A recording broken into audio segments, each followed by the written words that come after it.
I'm Lucy. This is my project, The Revolving Door, Can Social Programs Alleviate It? I was inspired to do this project because of a survey I did in my research methods class last spring. In this survey, I asked people how they felt about our current prison system and if they thought it was effective and how comfortable they felt around people who had committed crimes.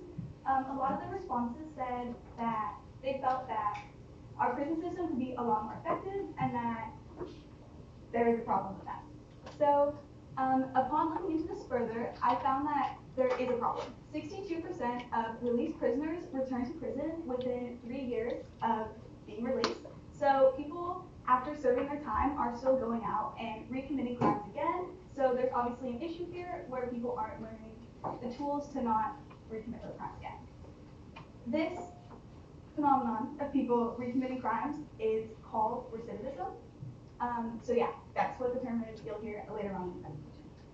So my research question for this study was, what state prison programs are effective in reducing recidivism? What kinds of things are going to help people to learn their lessons better? When I was reviewing the past literature, there were a couple of theories and studies that stood out to me. The first of which is opportunity structure theory.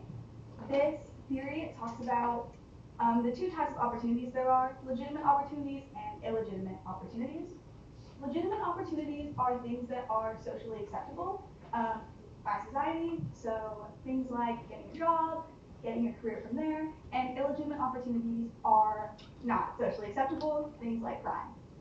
The idea is that people are going to utilize opportunities that are more available to them, so if a legitimate opportunity isn't, then they'll resort to illegitimate opportunities and crime. The next study that stood out was reintegrative shaming. This took a survey on prison systems and found that there's a better way. There's two different ways to get people to change their ways. The kind that increases crime is stigmatization. So when you're stigmatizing people, they're obviously, well, not obviously, but they're not going to want to do better. And if you use the reintegrative shaming approach of looking at them as a good person who has made that mistake, who has made mistakes, then they are going to feel the need to change their ways. But that's what the theory is. Then the two other studies that stood out talked about education and what the right kind of education program would look like. So that is programs that would improve social skills, artistic development, and emotional control. And higher education is also helpful, but that's because it improves connections, helps improve communication, and build confidence. The other study that I looked at compared 35 different states' recidivism rates. Not all 50, because all 50 of them don't collect the data the same. So of the 35 that's comparable, Alaska has the highest recidivism rate with 61.6% of prisoners returning to prison after 3 years, and South Carolina has the lowest with 19.4% of prisoners returning to prison after 3 years. It was relevant to just look in-state because only 11% of people leave the state to recommit crime. So most people stay in-state. The way that I collected my data was through the method of content analysis. Content analysis is when you take any form of content, whether it be a website, a show, an advertisement, whatever it may be, and you would have a content analysis sheet normally, and that has all of the categories or criteria you're looking for, and as you go through your content, you would mark down if it has it or if it doesn't have it. So I did content analysis, and I compared Alaska and South Carolina's state prison website under the program section. I did a total population count, so instead of taking a sample of each prison and going from there, I used all 13 of Alaska's state prisons and all 21 of South Carolina's state prisons. The categories that I looked at were healthcare services, religious services, job help, so things like vocational training and resume writing skills, and then job skills, which is things that, just actual jobs that were available. Then I looked at substance abuse help, psychiatric help, re-entry programs. Both of them had re-entry programs. South Carolina actually had 2 facilities dedicated specifically to the last 180 days of your sentence. Alaska didn't have that. I also looked at driver's ed and creative opportunities, since the literature mentions that creative opportunities were helpful. And Alaska, again, didn't have any, but South Carolina did. The main three things that I looked at were the education programs, the self-help programs, and the community-oriented programs. This first graph you're looking at here is South Carolina's education programs at each facility and Alaska's education programs at each facility. So one thing you'll notice is Alaska actually has more education programs offered, with a quarter of their facilities offering 7 different types of education programs. South Carolina, 29% offer up to 6 different education programs. Because of this, I decided to look further into what education programs were even being offered, since South Carolina's recidivism rate is lower. So this is showing you the types of education programs being offered. As you can see, South Carolina has about 42% of their education programs dedicated to getting your general ed and high school diploma. This shows that opportunity structure coming through, since they're providing a legitimate opportunity to be able to get this basic requirement. I know it's very hard to do something without your general education, so they're giving that opportunity, whereas Alaska, only 28% of their programs are helping to do this. I know they have adult education, but when I looked into the adult education that Alaska offered, it only goes up to the 9th grade, reading level, writing level, and comprehensive level. So if you are above the 9th grade level, the adult education isn't really going to be helping you out.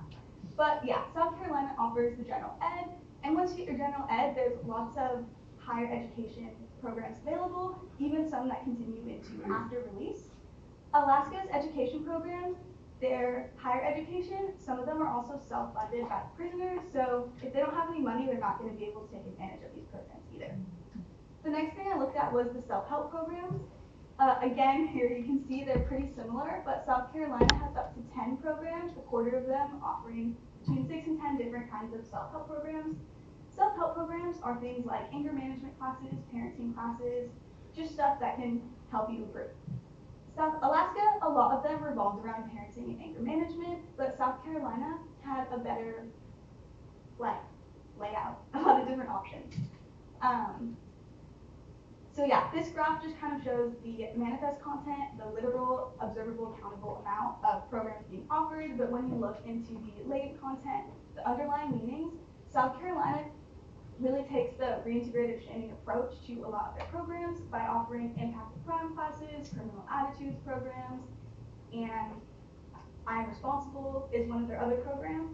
And these look at the prisoner as someone who has made mistakes, but they're still redeemable, they're still a good person. So there's that. I also looked at community programs. You'll notice that South Carolina, there's no chart for Alaska, and that is because Alaska didn't have any programs that were community oriented at all. South Carolina's community programs included both outside of the prison and within the prison. So they had inmate support groups where people could come together and talk about their experiences and meet people with similar goals as them of doing better. They also had programs that got people out of the prison and people into the prison, not as prisoners though. In these programs, the prisoners reflect on where they went wrong, and one of them includes telling at-risk youth and adults what brought them to where they were, so that those people can try to avoid that in their future. They also have programs with the general community. They volunteer at nursing homes and other volunteer opportunities like that. So they're kind of reducing that stigma around people that have committed crimes in the community that they'll be being released into later on. So what to do with all of this? A good idea would be to either introduce or vote for a policy that mandates education in all state prisons, whether it be actual education programs, more high school programs, any education that's going to help to build confidence, make connections, and build those social skills. You can't exactly mandate the idea of focusing on rehabilitation over punishment, but offering more self-help and community-oriented programs and classes would be helpful. So after doing this project, this is my last semester at OCC, and I'm planning to transfer to Cal Poly Pomona in their honors college in the fall, where I will be continuing this research. And some of the questions I'm hoping to answer are how overcrowding and funding would affect recidivism, how socioeconomic status affects recidivism, as well as how people running prisons affect recidivism, it would be interesting to look at the different aspects. While doing this study, I also noticed Alaska and South Carolina are very different states. Alaska is a lot more desolate and isolated, and South Carolina is a little more is a little more people than in Alaska. So it would be interesting to look at too how the state that you're in could affect your ability and your opportunity later on. But yeah, thank you for listening, and here's my works cited page. I'm open to any questions.